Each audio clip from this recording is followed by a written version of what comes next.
Kejagung benarkan pria bersenpi yang cekcok di Tangsel merupakan oknum jaksa.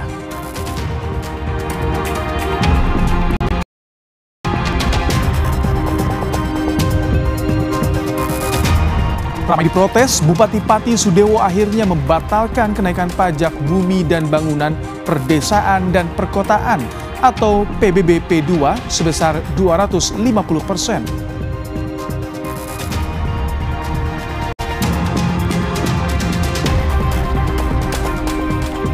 Seorang anggota TNI Nagekeo, Nusa Tenggara Timur tewas diduga dianiaya seniornya. Lebih dari 24 personel dalam pemeriksaan intensif di Denpom Kupang.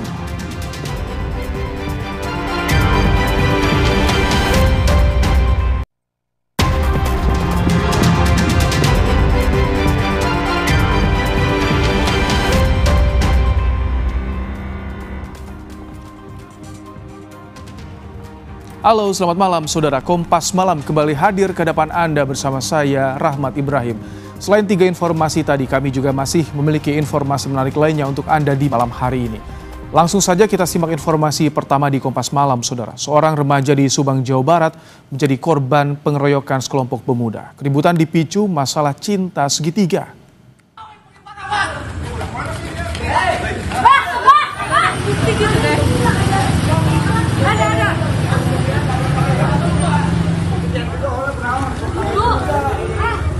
Inilah momen saat seorang pemuda melarikan diri usai mendapat penganiayaan dari sejumlah pemuda.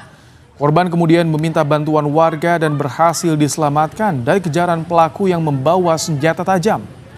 Akibat luka senjata tajam, korban langsung dilarikan ke warga ke puskesmas.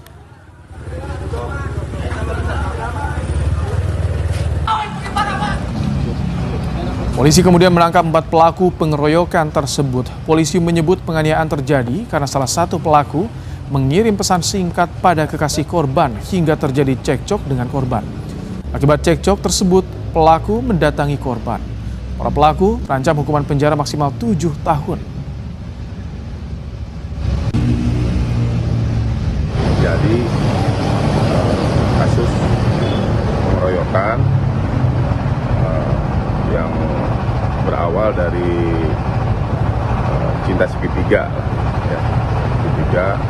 Kemudian kita menerima laporan dari masyarakat dan selanjutnya kita tindak lanjuti, dan alhamdulillah kurang dari 1x24 jam keseluruhan untuk pelaku sudah bisa kita amankan di Polsek Pegadaian. Kecelakaan beruntun melibatkan 6 kendaraan terjadi di ruas tol dalam kota Semarang, Jawa Tengah. 1 orang luka berat.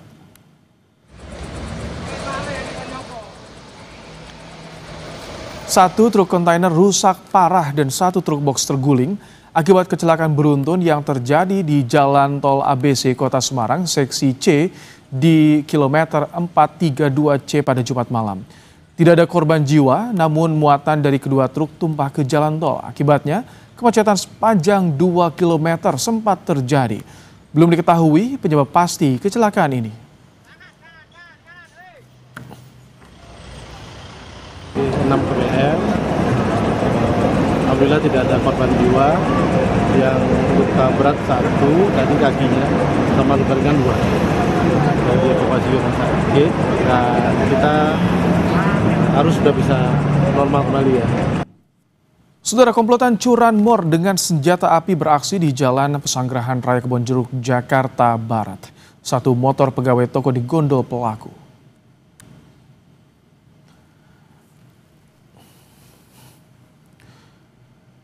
Inilah rekaman CCTV toko saat komplotan curanmor ini beraksi dengan cepat dan tanpa ragu pada siang hari. Korban yang memergoki sempat mengejar para pelaku sambil berteriak.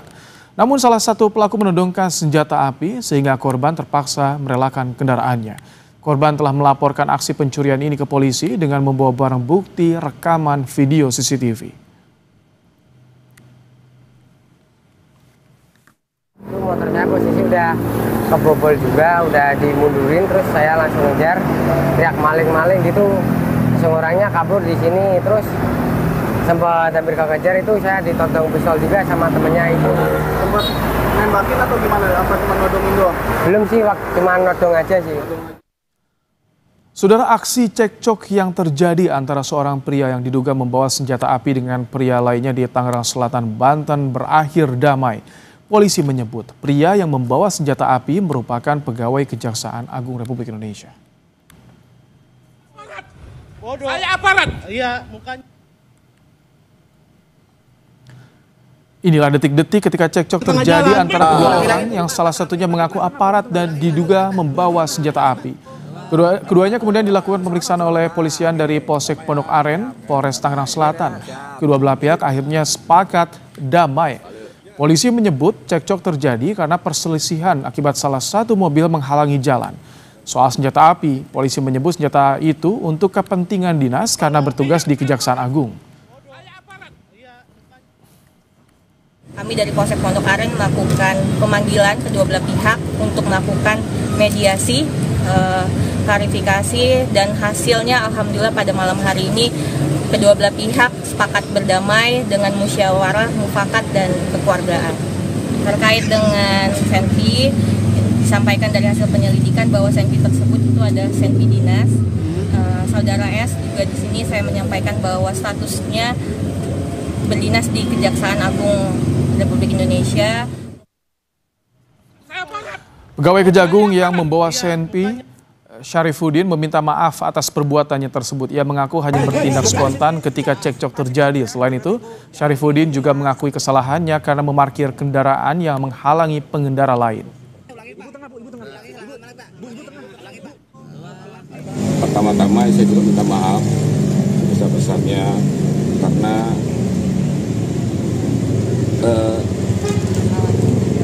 di jalan tersebut memang penting sehingga terjadi hal-hal yang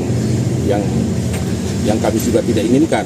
Karena namanya anak muda ya, kalau dengan mungkin ya jiwanya bagaimana. Saya juga menyadari juga kesalahan saya juga, ya parkir mengganggu jalan juga sedikit kan. Kepala Pusat Penerangan Hukum Kejaksaan Agung Anang Supriyatna yang kami kutip dari tribunnews.com membenarkan bahwa pria bersenpi yang cekcok di Tangerang Selatan merupakan jaksa fungsional di Jampidum. Kapuspen bilang benar itu yang bersangkutan jaksa di bagian Pidum Kejaksaan Agung dan itu kesalahpahaman sebenarnya. Di undang-undang kita bisa dipersenjatai, bisa memiliki senjata api atau senpi, tapi ada syarat-syaratnya. Dia punya senjata itu harus punya izin resmi.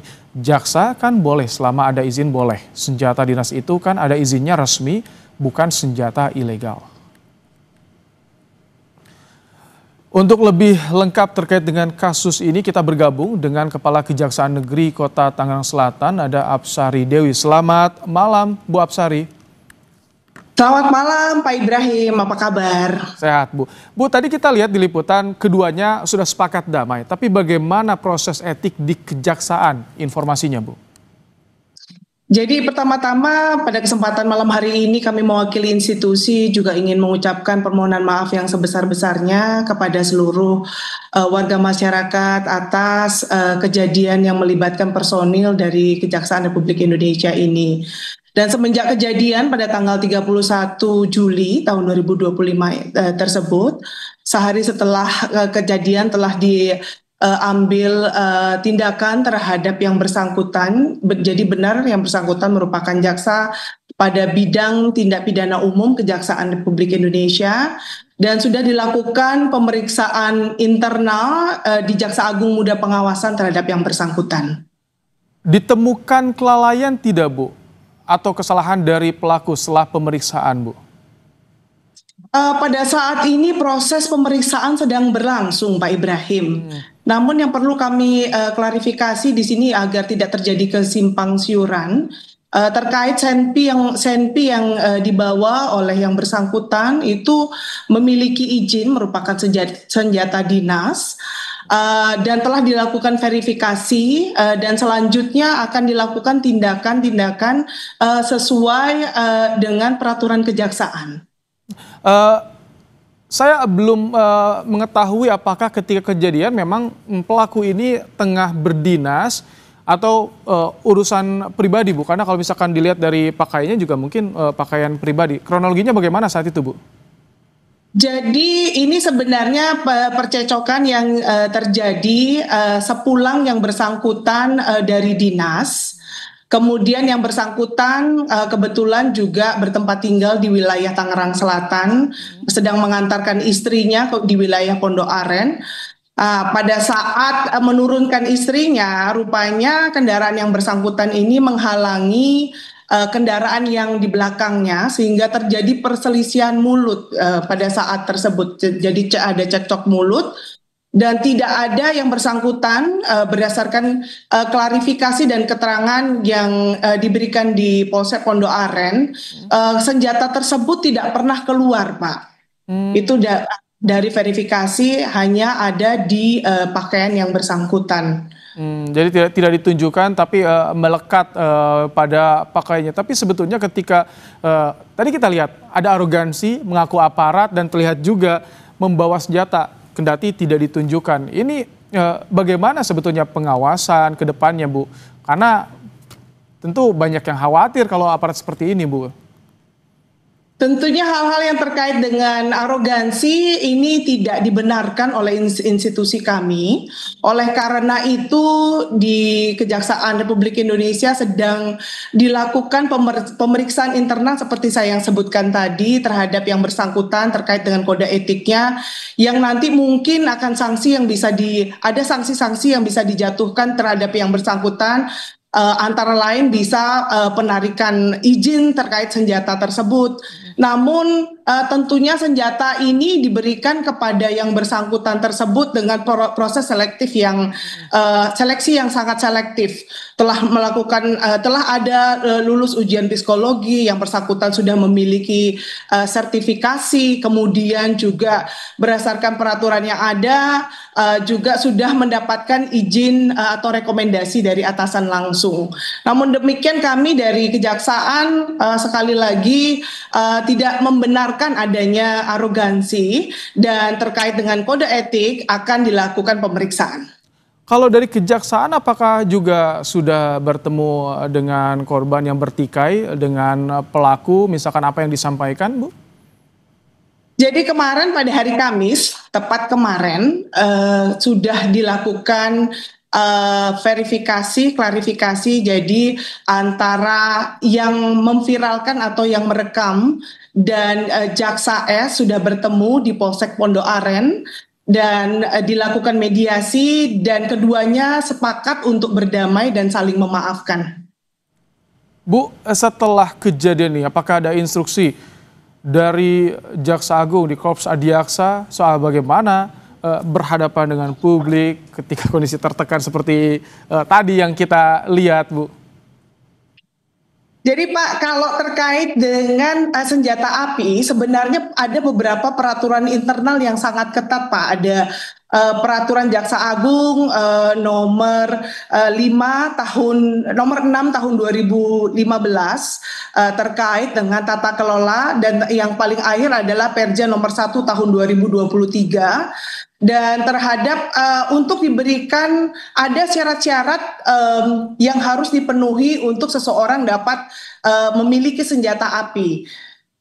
Dan hal tersebut sebenarnya seperti tadi yang telah disebutkan oleh Bapak Kapus Penkum, undang-undang kami pun Undang-Undang nomor 11 tahun 2021 juga memperbolehkan jaksa yang bertugas sesuai dengan tugas dan fungsinya untuk memiliki senjata api, untuk membawa senjata api dalam tugas-tugas kedinasannya. Namun demikian untuk kedepannya kami di Kejaksaan tidak hanya terkait dengan permasalahan yang terjadi di Pondok Aren Tangerang Selatan ini, namun terkait dengan kepemilikan senjata api dan penggunaannya di lingkungan Kejaksaan Republik Indonesia dilakukan pemeriksaan dan tes-tes secara berkala, Pak. Baik tes merupakan tes kesehatan jasmani rohani, kemudian tes terkait dengan sertifikasinya, psikologinya. Ini tidak hanya terkait hanya karena kejadian ini saja, Pak, tapi memang ada verifikasi dan tes-tes secara berkala. Baik, terima kasih Bu Apsari Dewi, Kepala Kejaksaan Negeri Kota Tangerang Selatan telah bergabung di Kompas malam hari ini. Terima kasih, Bu. Terima kasih, Pak Ibrahim. Saudara, seorang anggota TNI di Nagekeo, Nusa Tenggara Timur tewas diduga dianiaya seniornya. Lebih dari 24 personil dalam pemeriksaan intensif di Denpom Kupang.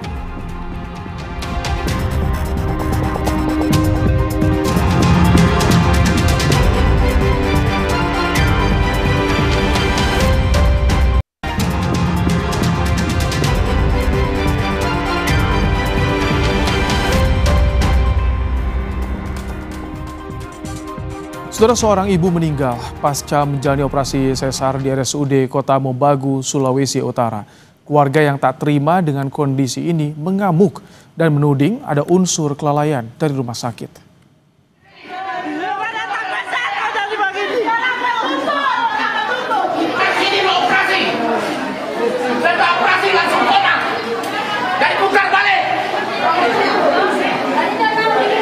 Warga dari salah satu pasien mengamuk di RSUD Kota Mobagu pada Kamis petang. Mereka protes dan menuding pihak rumah sakit lalai memberikan perawatan sehingga membuat nyawa anggota keluarganya melayang usai operasi sesar.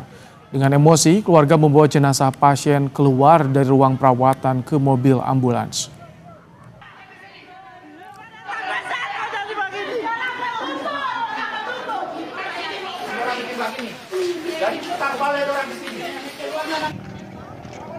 Pasien bernama Lani Potabuga menjalani operasi sesar untuk melahirkan anak keempatnya pada 4 Agustus lalu. Namun 3 hari kemudian korban meninggal dunia. Pihak RSUD Kota Mobagu membantah tudingan keluarga dan menyebut perawatan pada pasien telah sesuai SOP. Selain itu, dari pemeriksaan pasien memiliki riwayat hipertensi. Pihak RSUD telah berupaya merujuk pasien ke rumah sakit di Manado, namun rata-rata rumah sakit rujukan telah penuh. Ada resiko. Mau melahirkan juga secara operasi semua ada resiko, dan ini dengan hipertensi yaitu darah tinggi. Ibu dengan usia sudah 37 tahun. Itu high risk pregnancy. Pasien dalam keadaan stabil, tidak ada masalah, tidak apa. Anak sempat keluar, dia sempat bertanya, "Dokter, sampai anak apa?" Tiba-tiba langsung ada semacam henti jantung mungkin ya di antara perjalanan operasi seperti itu. Sorotan berikutnya, saudara, seorang anggota TNI tewas diduga usai dianiaya seniornya sesama prajurit TNI di Nagekeo, Nusa Tenggara Timur. Lebih dari 24 personel TNI kini dalam pemeriksaan intensif di Denpom Kupang.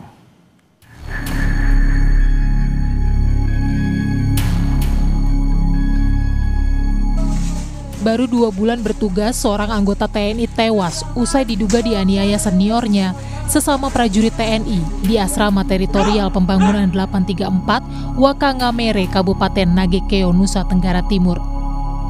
Pradaluki Cepril Saputranamo meninggal setelah sempat dirawat di RSUD Aeramo selama 3 hari. Orang tua Pradaluki menuntut keadilan atas kematian sang anak. Keluarga meminta kasus ini diusut tuntas tanpa pandang bulu. Ada satu catatan, biar tidak ada luki yang lain, luki-luki yang lain. Ingat Bapak, anak tentara aja dibunuh kok, bagaimana mau yang lain? Saya tidak punya kekuatan. Tapi keadilan pasti Tuhan akan, jangankan manusia, Tuhan aja mendukung kok. Mati di medan perang saya terima, itu tugas dia, bela negara, bela bangsa. Ini mati sia-sia di tangan senior. Proses mereka pecat, bila perlu hukuman mati. Yang Mama dapat informasi ada berapa banyak? Ada 20 orang semua, bukan 4 orang saja. Yang hukuman pukul cambuk itu juga semuanya proses, tidak ada bilang pilih kasih. TNI Angkatan Darat langsung melakukan penyelidikan terkait kematian Pradaluki di Nagekeo, Nusa Tenggara Timur. Lebih dari 24 personel saat ini sedang menjalani pemeriksaan intensif di Detasemen Polisi Militer di Kupang, Nusa Tenggara Timur.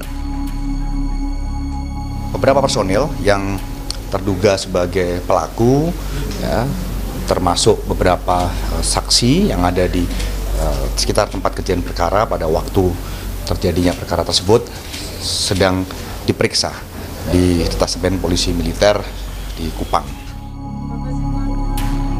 TNI Angkatan Darat memastikan proses hukum pengusutan penyebab kematian Prada Luki berjalan sesuai prosedur dan transparan.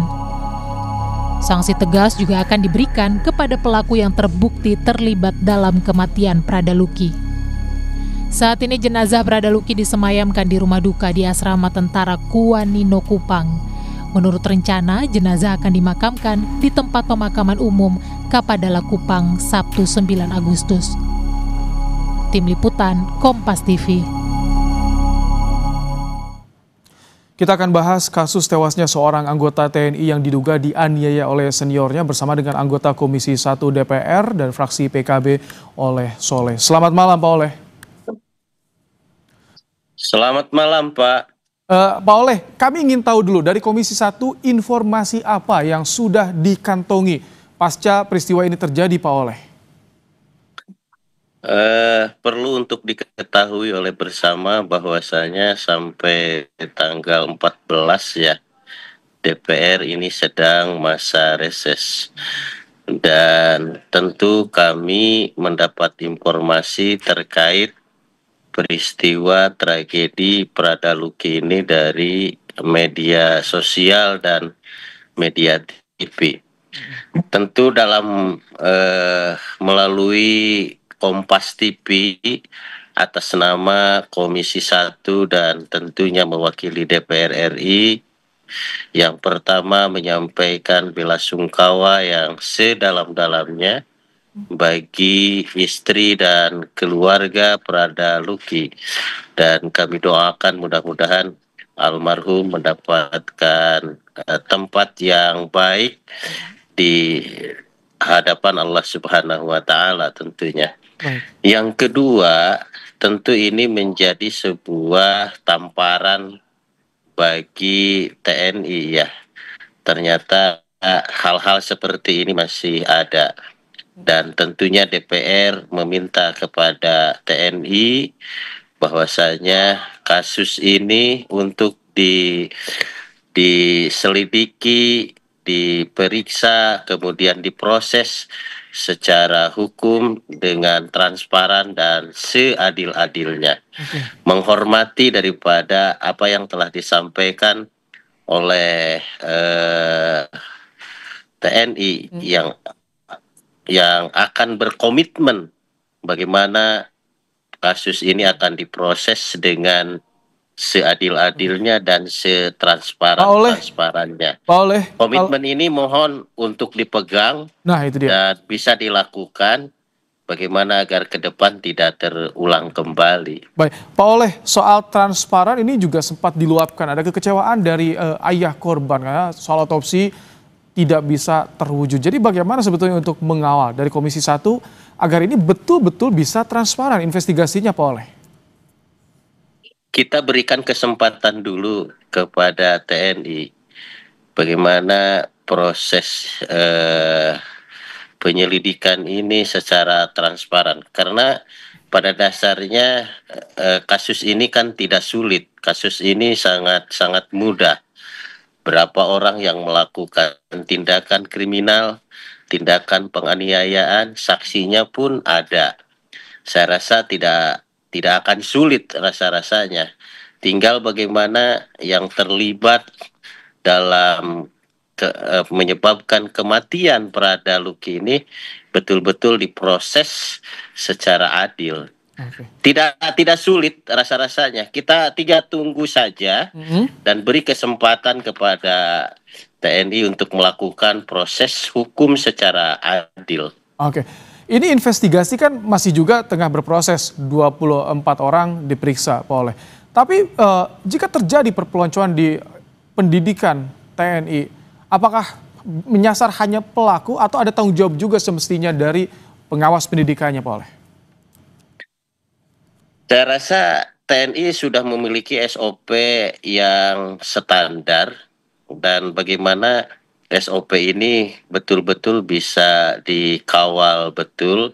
SOP ini siapapun yang melanggar sebuah aturan yang ada di Korps TNI itu sendiri, rasa-rasanya baik itu pelanggaran kecil pelanggaran besar, apalagi ini pelanggaran yang mengakibatkan kematian seseorang, ya tentunya ini akan dihukum berat, dihukum seberat-beratnya. Ya tentu yang penelitian penyelidikan ini pastilah. Saya yakin dan percaya TNI hari ini sudah mulai berubah, sudah mulai transparan dan berpihak kepada masyarakat. Juga bagaimana citra TNI ini yang hari ini kan hasil survei ini kan lembaga negara, lembaga pemerintahan yang dipercaya oleh rakyat. Saya rasa Pak Panglima, Pak Menhan, apalagi Pak Presiden, ya gak mau lah citra TNI ini semakin hari semakin buruk, gak mau.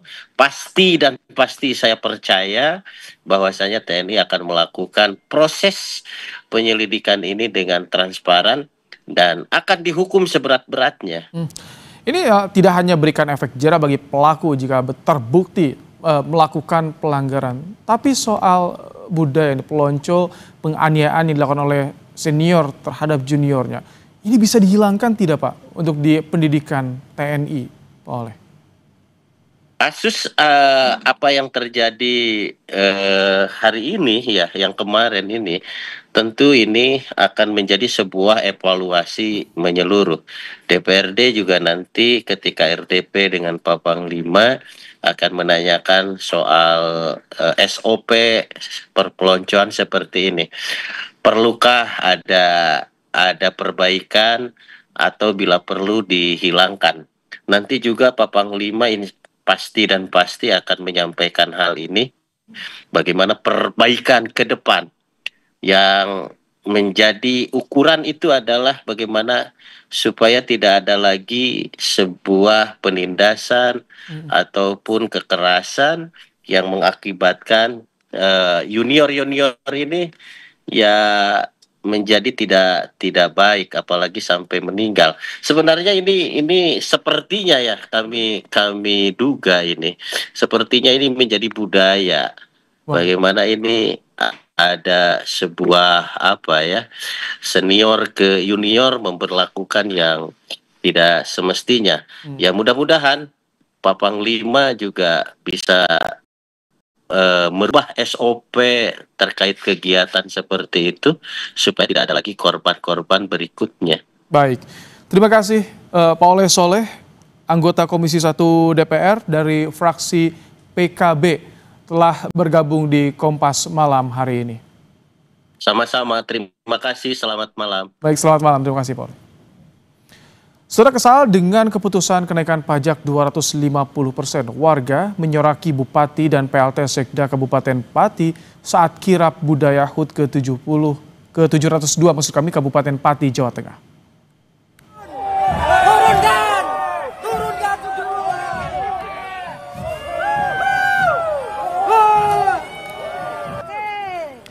Inilah momen saat Bupati Pati Sudewo dan istrinya disoraki warga saat kirap budaya di hari jadi Kabupaten Pati.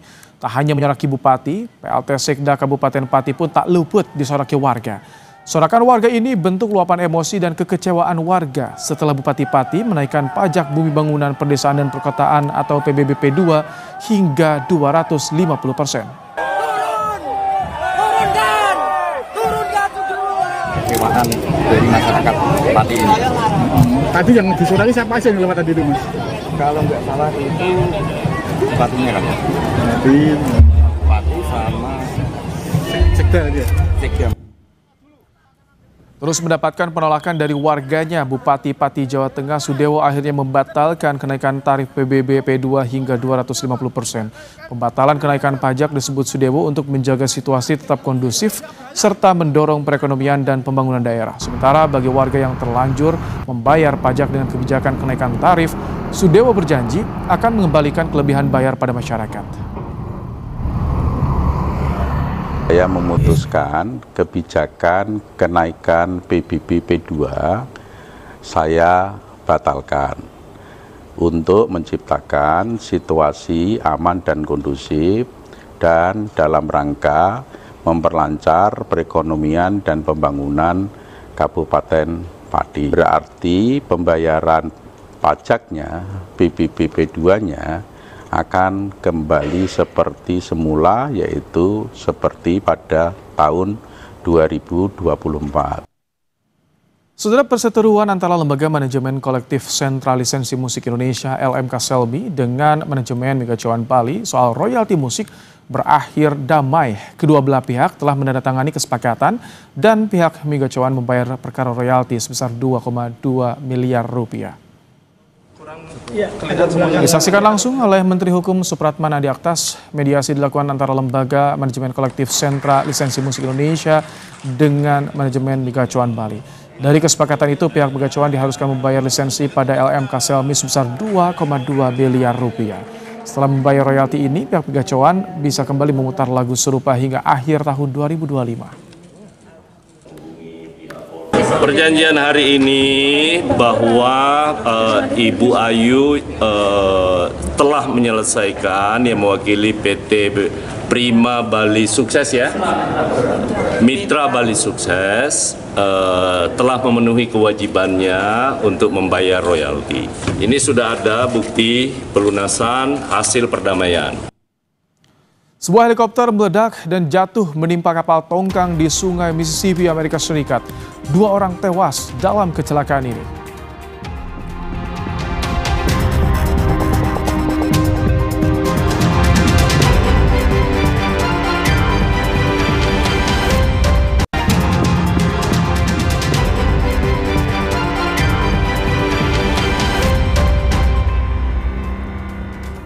Setelah sebuah helikopter meledak usai menabrak kabel listrik hingga akhirnya jatuh menimpa kapal tongkang saat terbang di atas Sungai Mississippi, Illinois, Amerika Serikat. 2 orang tewas dalam kecelakaan ini. Helicopter was just working on these power lines. It hit the power line. Inilah rekaman video amatir di lokasi kejadian saat gumpalan asap hitam mengepul dari tongkang dekat Alton, Illinois. Dewan Keselamatan Transportasi Nasional Amerika Serikat mengatakan helikopter jenis MD-369 ini diduga menabrak jaringan kabel listrik sebelum jatuh menimpa kapal tongkang yang berada di sungai. Akibat kejadian ini, 2 orang tewas dan jalur sungai pengangkutan hasil panen ditutup sementara.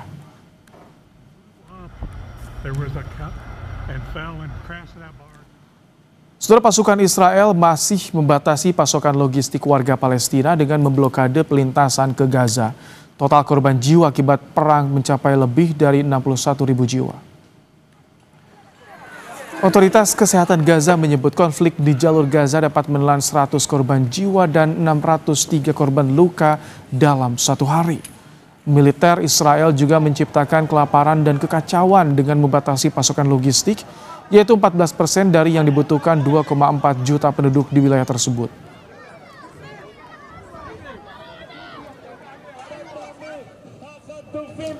Ribuan warga Israel berunjuk rasa di depan kantor Perdana Menteri Benjamin Netanyahu usai Kabinet Keamanan dan Pemerintah Pusat sepakat berencana menduduki Gaza sepenuhnya. Massa menampilkan foto-foto sandera yang ditahan di Gaza dan meminta militer Israel mengakhiri agresinya. Israel tak mengindahkan peringatan PBB yang bilang bahwa perluasan operasi militer akan berdampak bagi warga sipil Palestina dan tawanan Israel.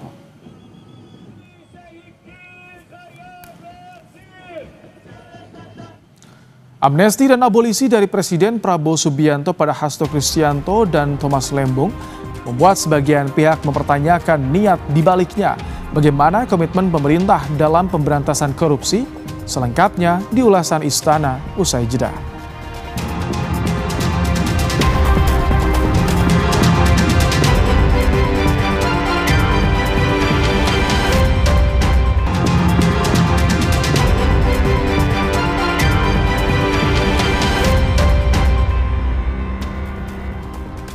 Tak hanya mencengangkan, amnesti dan abolisi dari Presiden Prabowo Subianto pada Hasto Kristianto dan Thomas Lembong juga membuat sebagian pihak mempertanyakan niat dibaliknya. PDI Perjuangan seketika menegaskan posisi mendukung pemerintahan Prabowo tak lama usai Hasto bebas dari tahanan. Jurnalis Kompas TV, Tifal Solisa, merangkumnya dalam ulasan Istana. Kepada yang terhormat Bapak Presiden Prabowo atas keputusan memberikan amnesti tersebut, Saya juga ingin mengucapkan terima kasih yang sebesar-besarnya kepada Presiden Republik Indonesia, Bapak Prabowo Subianto.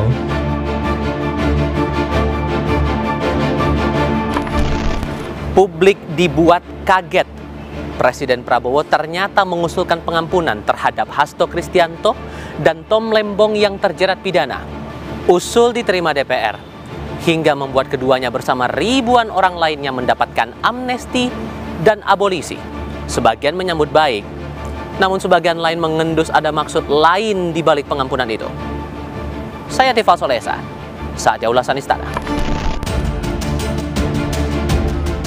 Hasto Kristianto dan Tom Lembong bebas penjara. Keduanya bisa menghirup udara bebas berkat pengampunan yang diberikan Presiden Prabowo Subianto. Prabowo memberi amnesti untuk Hasto Kristianto, sementara Tom Lembong mendapat abolisi dari Prabowo. Baik Hasto dan Tom Lembong berterima kasih pada Presiden Prabowo. Dan akhirnya oleh Presiden Prabowo dibebaskan dengan amnesti. Saya sangat bersyukur dan mengucapkan terima kasih kepada Bapak Presiden Prabowo. Hasto divonis 3 tahun 6 bulan penjara akibat suap pengurusan pergantian antar waktu anggota DPR untuk Harun Masiku langsung bebas dari rutan KPK Jakarta Selatan. Sementara Tom Lembong diputus 4,5 tahun penjara dalam perkara korupsi importasi gula. Saya juga ingin mengucapkan terima kasih yang sebesar-besarnya kepada Presiden Republik Indonesia, Bapak Prabowo Subianto, bersama atas pemberian abolisi. Keputusan ini bukan hanya membebaskan saya secara fisik, tetapi juga memulihkan nama baik saya dan kehormatan saya sebagai seorang warga negara. Meski menjadi hak istimewa kepala negara, pemerintah memastikan komitmen pemerintah dalam memberantas korupsi tidak akan berubah. Bahwa yang namanya grasi, kemudian amnesti, abolisi, dan rehabilitasi itu adalah hak prerogatif atau hak istimewa dari seorang presiden, siapapun presidennya. Bahwa ada kekhawatiran terkait dengan apa yang disampaikan tadi, tidak usah khawatir. Bahwa Bapak Presiden tidak akan pernah gentar untuk tindak pidana korupsi. Pemberantasan itu tetap akan dilanjutkan oleh semua aparat penegak hukum. Abolisi dan amnesti ini bukanlah hal baru dan pernah dilakukan sejumlah presiden dari era Presiden Soekarno untuk menyelesaikan konflik politik dan meredakan ketegangan. Presiden Soekarno pernah memberikan abolisi pada anggota militer dan sipil yang terlibat pemberontakan di PRRI dan Permesta. Di era pemerintahan B.J. Habibie, pernah memberikan amnesti dan abolisi kepada aktivis pasca Orde Baru untuk rekonsiliasi pasca reformasi. Presiden Gus Dur di masa pemerintahannya pernah memberikan abolisi pada 4 tersangka politik. Sementara di pemerintahan Susilo Bambang Yudhoyono pernah memberikan abolisi menyeluruh pada orang-orang yang terlibat gerakan Aceh Merdeka. Amnesti dan abolisi untuk perkara korupsi baru pertama terjadi. Dugaan politis di balik pengampunan pidana pun mengemuka. Sekali lagi ini timbul interpretasi yang sangat panjang dan beragam, apalagi tidak lumrah amnesti dan abolisi diberikan kepada kasus-kasus korupsi. Lepas dari konteks kasus ini, Presiden perlu menjawab apa maksud dan tujuannya drama politik ini dibuat berlarut-larut, namun ujungnya adalah pemberian amnesti dan abolisi. Menko Hukum, HAM, Imigrasi dan Pemasyarakatan Yusril Ihza Mahendra menekankan pengampunan kepada Hasto dan Tom sudah sesuai konstitusi. Jadi kalau kita membaca ketentuan di dalam pasal 2 dan pasal 4 dari Undang-Undang Nomor 11 Tahun 54 tentang amnesti dan abolisi itu, dengan demikian sudah tepat apa pemberian amnesti dan abolisi terhadap Pak Hasto dan terhadap Pak Thomas Lembong ini. Sehari usai bebas, Hasto Kristianto langsung menyusul ke Bali, masuk ke arena Kongres PDIP. Megawati terkejut, tak kuasa menahan haru.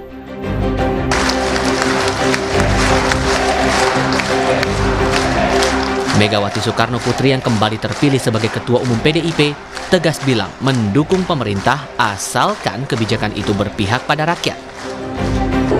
PDI Perjuangan tidak memosisikan sebagai oposisi dan juga tidak semata-mata membangun koalisi kekuasaan. Kita adalah partai ideologis yang berdiri di atas kebenaran, berpihak pada rakyat, dan bersikap tegas sebagai partai penyeimbang.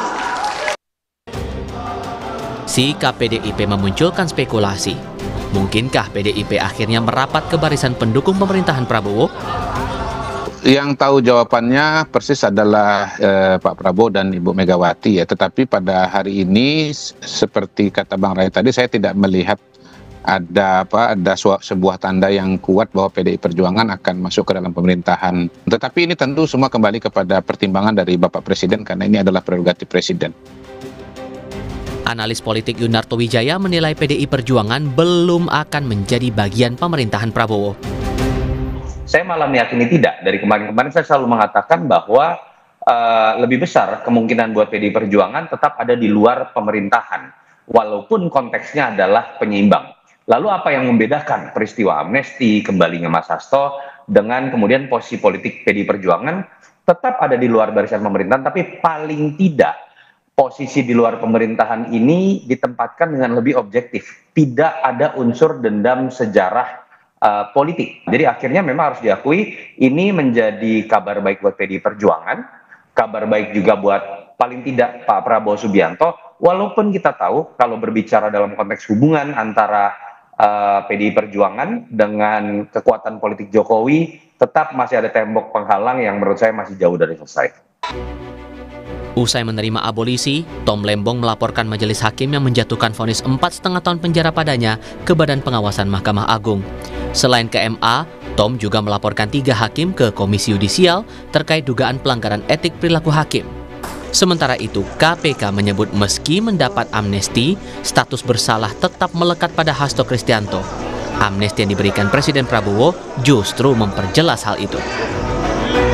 Bahwa dari proses penyelidikan, penyidikan, dan penuntutan yang dilakukan oleh KPK, baik aspek formil maupun materialnya semuanya sudah diuji, baik di pra-peradilan maupun oleh Dewas ya, secara etik semuanya dinyatakan bahwa proses yang dilakukan oleh KPK sudah tepat. Bahkan dalam proses persidangan pun majelis hakim juga sudah menyatakan bahwa tindakan yang bersangkutan dinyatakan terbukti dan divonis 3 tahun 6 bulan. Keadilan yang tepat jalur pasti bisa membawa negara bersatu. Moga saja itu maksud Presiden Prabowo mengampuni Hasto dan Tom yang sempat dihukum. Tak salah pula publik berharap pengampunan ini murni alasan yuridis, bukan ada niat untuk melindungi kepentingan lain. Untuk ulasan Istana, Tifal Solesa, Anggi Darwan, Kompas TV. Tipu 66 penggemar motor Vespa, seorang pemilik bengkel di Bekasi, Jawa Barat dibekuk polisi. Aksi pelaku menyebabkan kerugian total 2 miliar rupiah.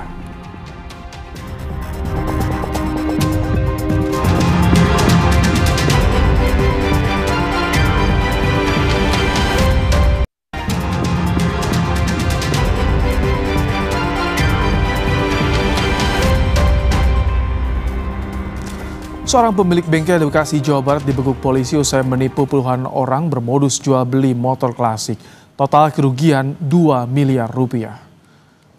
Pelarian Ahmad Wahyu pribadi, salah satu pemilik bengkel di Bekasi, berakhir di Mapolres Metro Bekasi Kota usai menipu 66 korban. Modusnya, pelaku menjual motor klasik secara fiktif melalui media sosial dengan harga di bawah pasaran. Pelaku juga menjual unit Vespa milik pelanggan yang sedang diservis di bengkelnya tanpa seizin pemilik. Pelaku menggunakan uang hasil kejahatan untuk melunasi utang sebesar 700 juta rupiah hingga bermain judi online.